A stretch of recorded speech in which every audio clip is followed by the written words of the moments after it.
bapak-bapak sekalian, ibu-ibu semua yang hadir di kesempatan malam ini, mudah-mudahan semuanya dikasih sehat oleh Allah Subhanahu wa taala. Mudah-mudahan segala masalah diberikan kemudahan dan mudah-mudahan kehidupannya diberikan keberkahan dan segala hutang-hutangnya dilunaskan oleh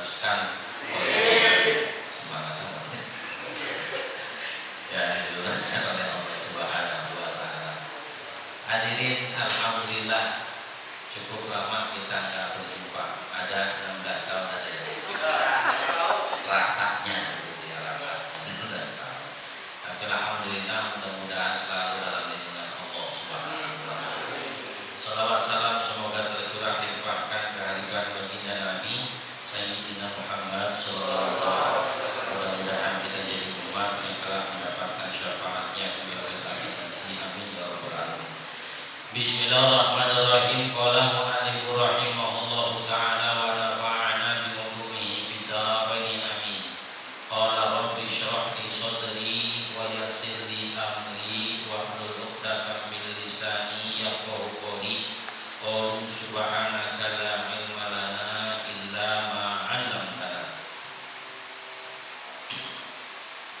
Bismillahirrahmanirrahim. Tentang arkanus shalah, rukun-rukun sholat, berarti sesuatu yang berada di dalam sholat. Rukun ini dari sejak kita mulai sholat sampai akhir sholat wajib dipenuhi. Maka bahasa lain rukun itu wajib. Ya, dalam sholat itu rukun itu apa Pak? Rukun itu apa Pak? Wajib. Jadi yang namanya wajib, yang namanya rukun ditinggalkan itu membatalkan sholat atau tidak sah sholatnya. Rukun. Nah nanti kalau dalam bab haji ada rukun, ada wajib. Cuman kita bicara sholat aja dulu ya. Sebab kita bicara haji pun belum pada setoran juga kan ya. Insya Allah tahun ini bisa setoran haji. Amin. Kalau ada duitnya. Kalau nggak ada tahun depan insya Allah begitu. Ya, karena yakin ketika seseorang punya keinginan yang kuat, keyakinan yang mantap, tabungannya banyak, insya Allah berkah. Ya, insya Allah berkah. Keyakinannya kuat, keinginannya mantap, tabungannya banyak, insya Allah berkah. Ya, Bapak Ibu yang dirahmati Allah Subhanahu wa taala. Rukun yang pertama adalah an-niyatu, niat. Yang pertama adalah an-niyatu, niat. Apa itu niat? Qasdu syai'i muqtarinan bi fi'lihi wa mahalluha al-qalb. Yang disebut niat adalah menyengajakan, ya, bersengaja untuk melakukan sesuatu. Misalnya gini, ada orang yang ketika tidur dia niat misalnya dalam hati, aku niat sholat maghrib 3 rakaat ikut imam karena Allah. Dia dalam kondisi ngelindur, maka bukan niat namanya, sebab nggak sengaja. Atau misalnya ketika orang lagi jalan dikagetin. Kan orang kaget itu suka nyebut yang aneh-aneh gitu ya, apalagi yang latah-latah, macam-macam dia sebut. Dikagetin, dul, ya dikagetin, dul, aku niat sholat maghrib 3 rakaat ikut imam karena Allah. Maka itu juga tidak disebut niat. Kenapa? Gak sengaja. Ya, maka yang namanya niat itu kudu disengaja. Ada. Nanti ada beda antara azam dengan niat. Saya pernah sampaikan.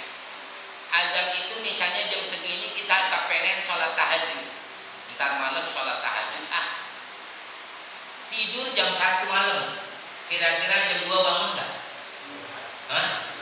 Bangun jam 2 siang. Ya subhanallah wa ta'ala.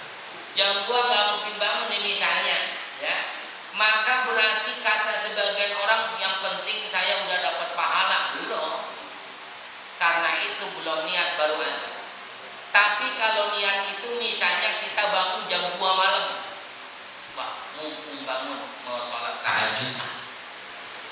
dia wudhu selesai sudah. Kemudian dia pakai sarung, pakai baju koko, sudah pakai peci, gelar sejadah. Tiba-tiba ada suara kucing kayak suara bayi. Ya, dia dengar bayi nangis. Padahal tetangganya nggak ada yang punya bayi.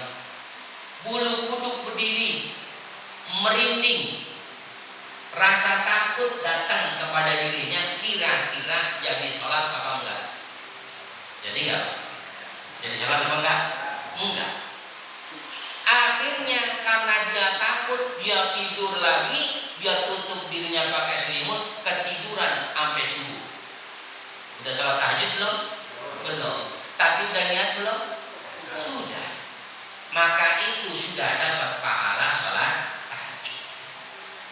Atau misalnya bapak berangkat sholat Jumat, kemudian ngantongin duit 10.000.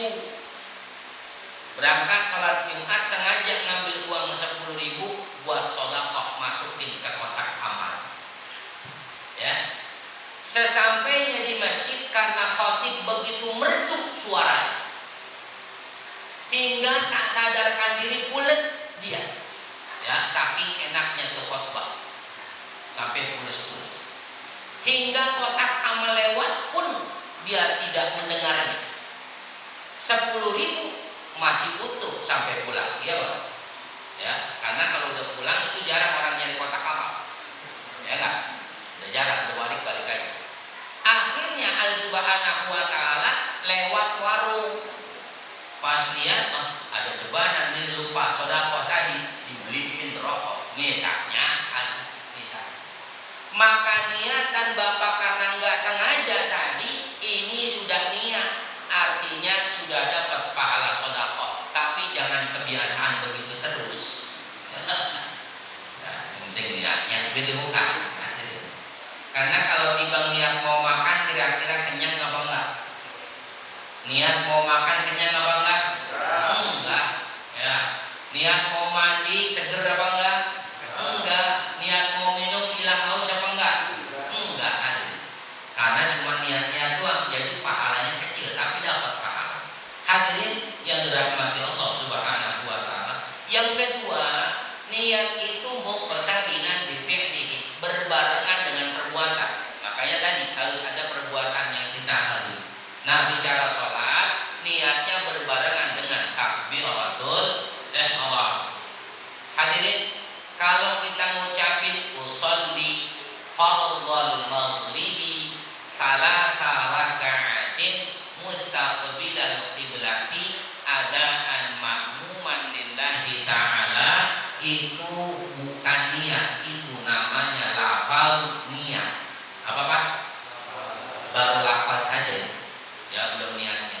Sebab niat itu wa mahalluha, tempatnya niat, wa mahalluha utawi panggonane niat iku al-qalbu ing dalem ati. Paham boten iki? Paham ya, Pak ya? Jadi tempatnya niat itu di dalam hati. Orang yang ketika sholat, Allah, aku niat sholat maghrib dalam hati ini. Aku niat sholat maghrib 3 rakaat ikut imam karena Allahu Akbar, itu baru niat. Termasuk misalnya ketika kita bulan Ramadan, ya, selesai baca doa biasanya kita sama-sama baca niat. Nawaitu shauma ghadin an ada'il fardi syahri Ramadan hadhihi sanati lillahi ta'ala. Itu niat bukan Pak? Lafal niat. Maka selesai itu Bapak harus mengucapkan di hati, aku niat puasa esok hari di bulan Ramadan fardu karena Allah. Maka itu niat dalam hati. Biasanya kan kita gitu, nawaitu shauma ghadin an ada'il fardi syahri Ramadan hadhihi sanati lillahi ta'ala sallallahu ala, belum sempat niat tuh. Udah sallallahu ala Muhammad sallallahu, udah niat belum kira-kira Pak? Belum niat. Berarti selama ini Bapak puasa apa enggak Ramadan? Ya puasa lagi hari itu. Hadirin yang dirahmati Allah Subhanahu wa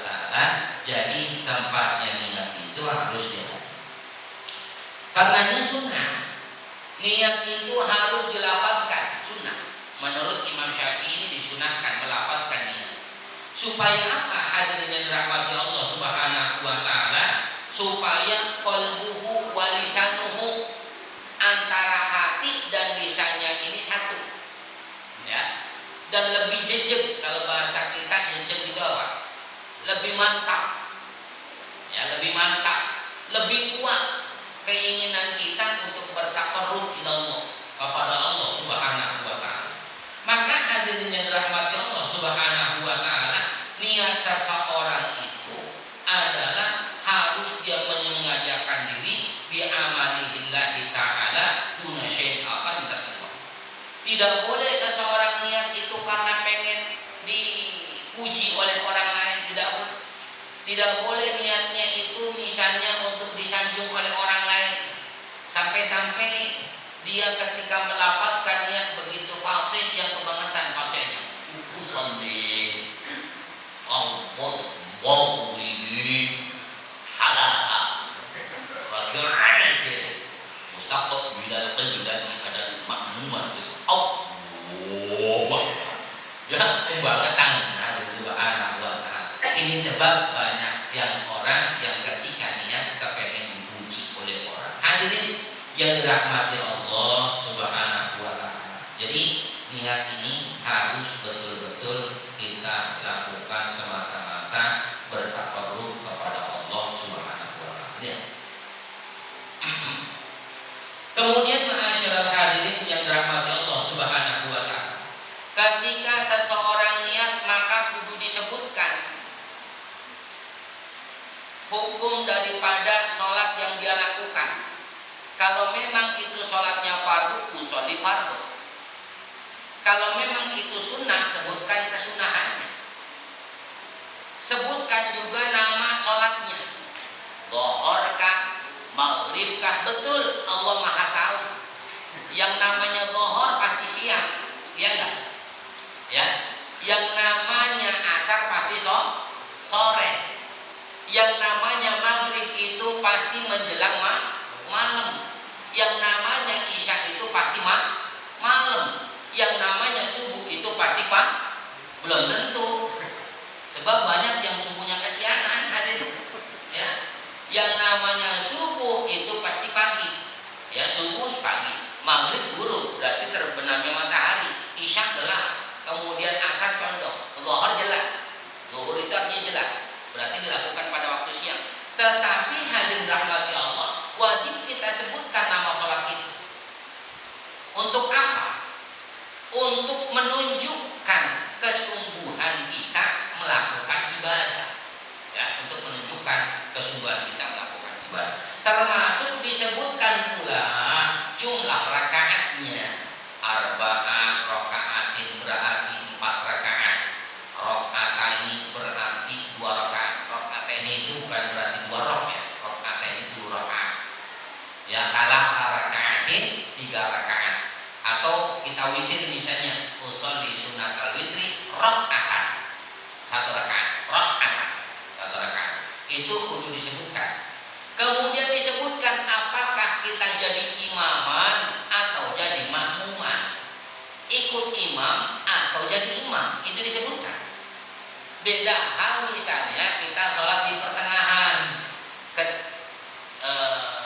kemudian ada orang yang ikut kita sholat sambil menepuk bahu kita, maka nggak usah rubah niat. Ya Allah, sekarang saya jadi imam, alhamdulillah, misalnya. Ya, nggak usah berubah niat sudah, karena ketika diikutin otomatis jadi imam. Maka yang kudu niat jadi makmum, si makmumnya itu usolli fardhu. Dan jadi makmum jangan jauh-jauh. Hadirin, jangan jauh-jauh. Kalau memang ini yang diikutin seorang, maka deketin. Boleh kok imam dengan makmum sejajar, boleh. Yang nggak boleh makmum di depan, imam di belakang, itu PA. Hadirin, ya itu nggak boleh. Atau misalnya imam di masjid, makmum di rumah juga nggak boleh, nggak kelihatan meskipun pakai live streaming gitu, ya nggak boleh. Ini ada Subhanahu wa ta'ala, kecuali memang ada saf yang nyambung, saking banyak di jamaah. Katakanlah musola ar-Rahman, ya benar, musola ar-Rahman cuma misalnya. Ini masya Allah kan orang begitu banyak, yang paling ujung dipasangin itu video live, ya. Selama safnya nyambung masih boleh, nggak apa-apa, ya. Itu jamaahnya sampai katakanlah pasar miskin, ya masih boleh. Atau misalnya jamaahnya masih nyambung terus sampai Cikampek, misalnya, saking banyaknya itu masih boleh, ya. Sampai Tuban sekalipun, ya. Hadirin dan rahmat Allah Subhanahu wa Ta'ala, ya namanya misal bagaimana aja. Ma'asyiral hadirin yang dirahmati Allah Subhanahu wa Ta'ala.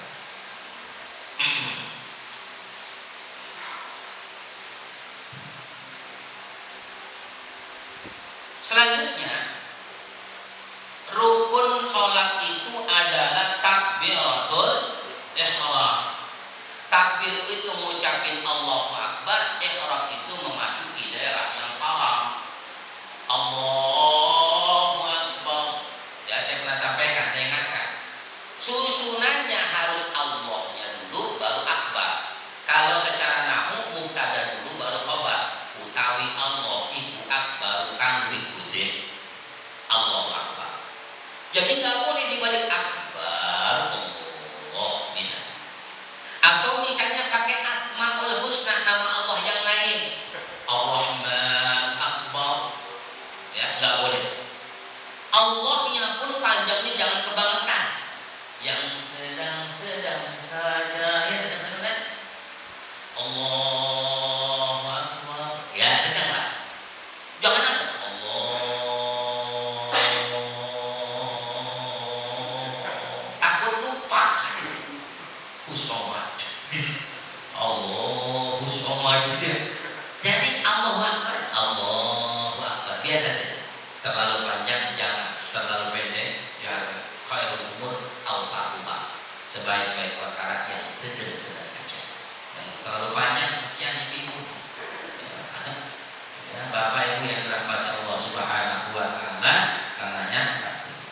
Kemudian hadirin, lafaz Allah tidak boleh seseorang merubah harkatnya illa bu akbar. Ya. Atau Allah ditambahkan dengan huruf atau merubah-rubah huruf. Ada kan orang Allahu Akbar. Ada ya? Ada ya?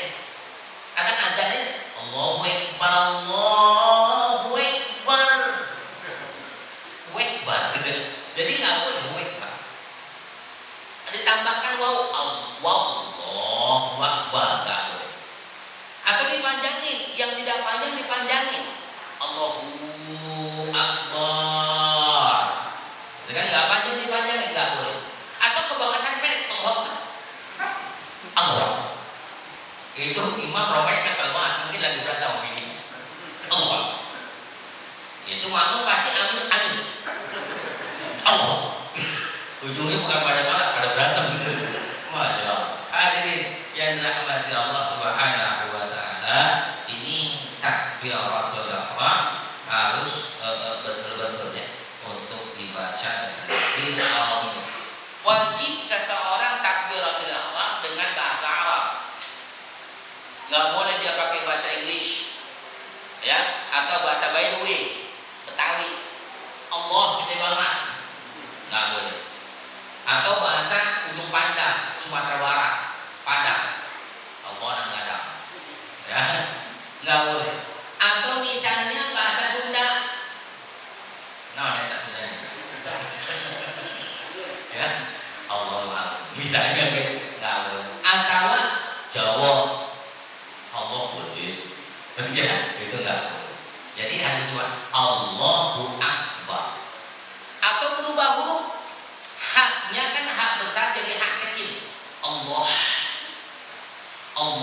Akbar. Kafnya diganti dengan qaf. Allahu Akbar. Juga nggak boleh. Ya, ada Subhanahu wa Ta'ala. Ini kecuali memang dia penyebutannya nggak data, nggak jelas. Kayak misalnya orang yang maaf ya, apa tuh kalau nyebut apa-apa susah ini ya. Makanya apa gitu ya, dan Tuhan kan gitu misalnya Tuhan apa dia maka imam itu tidak boleh orang yang maaf tidak boleh orang yang nyebutnya rohnya itu jadi lam. Allahu Akbar. Nggak boleh. Makanya harus imam yang fasih. Apalagi yang bisu jadi imam. Ya, boleh nggak? Boleh nggak? Boleh kalau makmumnya juga pada bisu. Jadi itu masjid paling sepi sedunia. Ya, imamnya bisu, makmumnya juga bisu. Amin cuma angkat tangan doang, ngangguk-ngangguk doang ya. Hadirin yang dirahmati Allah Subhanahu wa taala, ini tak berkata. Mengapa dikatakan memasuki daerah yang Allah? Sebab ketika sholat seluruh perkara-perkara keduniaan haram masuk ke dalam sholat. Makan yang tadinya haram, yang tadinya halal di dalam sholat haram. Meskipun cuma milik daging, ya. Ini daging, dia sholat di bulan Maulid, itu daging sisa Idul Adha, baru dapat di bulan Maulid, itu bisa Subhanahu wa ta'ala. Kemudian ya dicongkel-congkel tinggi, karena biasanya orang sholat itu habis makan apanya? Ada Subhanahu wa ta'ala. Afdolnya makan dulu baru sholat, ya, makan dulu baru sholat. Afdolnya makan dulu baru sholat. Afdolnya ngaji dulu apa makan dulu dah? Ada yang Afdolnya makan dulu apa ngaji dulu? Afdolnya sholat dulu apa ngaji dulu apa makan dulu?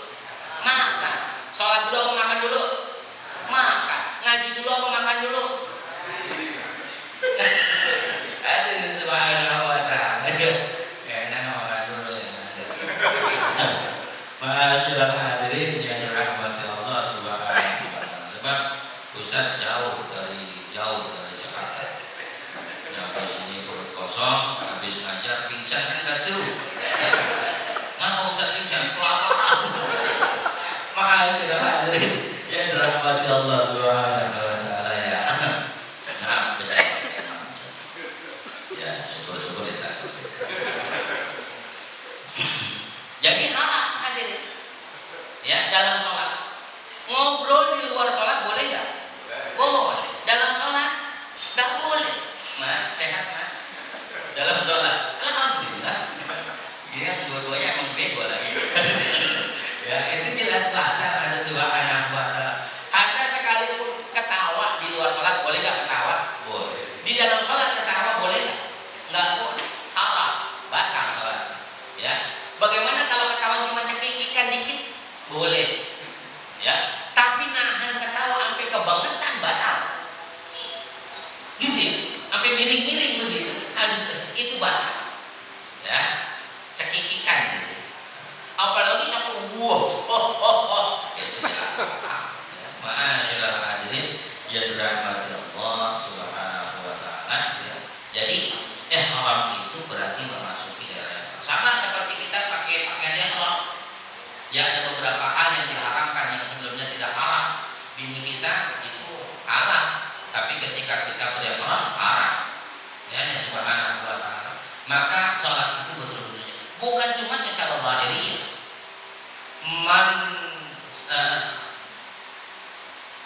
Sholat la sholat liman lam yakhsha. Tidak dikatakan sholat orang yang sholatnya nggak khusyuk. Berarti membawa dunia ke dalam sholatnya. Hadirin, dalam sholat biasanya itu setan pasti datang. Nggak mungkin enggak. Setiap orang sholat itu setan pasti nyampe. Kita baru mulai takbiratul ihram, itu setan udah datang di samping kita, kanan kiri depan belakang atas bawah. Dan bahkan sampai ke dalam hati itu setan. Imam rada panjang dikit, hati yang setan dalam hati ngomong, tuh imam, apaan imam sok banget panjang-panjang begitu. Gue itu ada Subhanahu wa ta'ala. Ya, bahkan ada orang yang ketika amisnya didorong sama setan. Karena imam di sana Bismillahirrahmanirrahim. Alhamdulillahi Rabbil Alamin. Ar-Rahmanirrahim.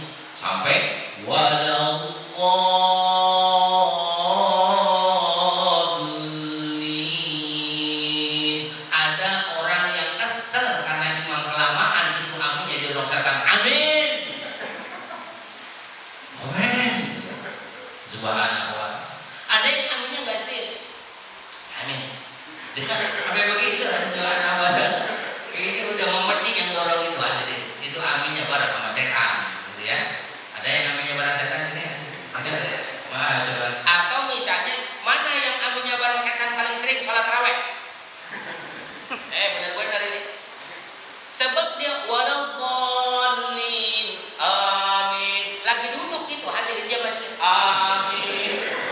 Ada nggak yang setan begitu?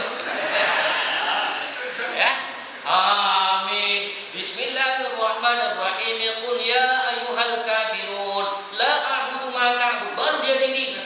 Ya, udah dekat lagi mau Allahu Akbar, duduk Allahu Akbar. Ya, lakum dinukum waliyadin. Allahu Akbar, ikut saja. Ya, itu aminnya setan. Ya, cuman orang sini mah enggak begitu. Lebih parah lagi. Maaf hadirin yang dirahmati Allah. Ya, ini takbiratul ihram. Ya. Jadi jangan sampai kemudian ketika seseorang berada dalam takbiratul ihramnya itu masuk perkara-perkara dunia. Makanya ada sholat sunnah qobliyah. Sholat sunnah qobliyah itu sholat untuk menetralisir urusan-urusan dunia. Maka afdal setiap kita melaksanakan sholat fardhiyah, sholat yang fardu, melaksanakan sholat sunnah qobliyah. Paling tidak ketika kita berada di sholat sunnah, ya di sholat sunnah, urusan-urusan dunia itu masih nyambung, masih ketemu di pikiran. Tapi kan udah beres, udah dipikirin waktu sholat sunnah. Pas sholat fardu itu sudah gak ada pikiran. Jadi gila, nggak ada pikiran, artinya nggak ada pikiran dunia. Ya, dimana subhanahu wa ta'ala. Dan masya Allah, orang yang sholatnya sudah totalitas lillah, yang mereka khusyuk di dalam sholatnya itu mampu menenangkan dan menyenangkan hati, menenangkan hati, menyenangkan kehidupannya, menenangkan hatinya, menyenangkan dia punya kehidupan. Itu orang yang sholat. Jadi masya Allah, kalau bicara manfaat sholat kan luar biasa. Semakin kita merunduk ke bawah, bersujud dengan lama, ya, saat kita berbisik dengan tasbih kita di sujud kita di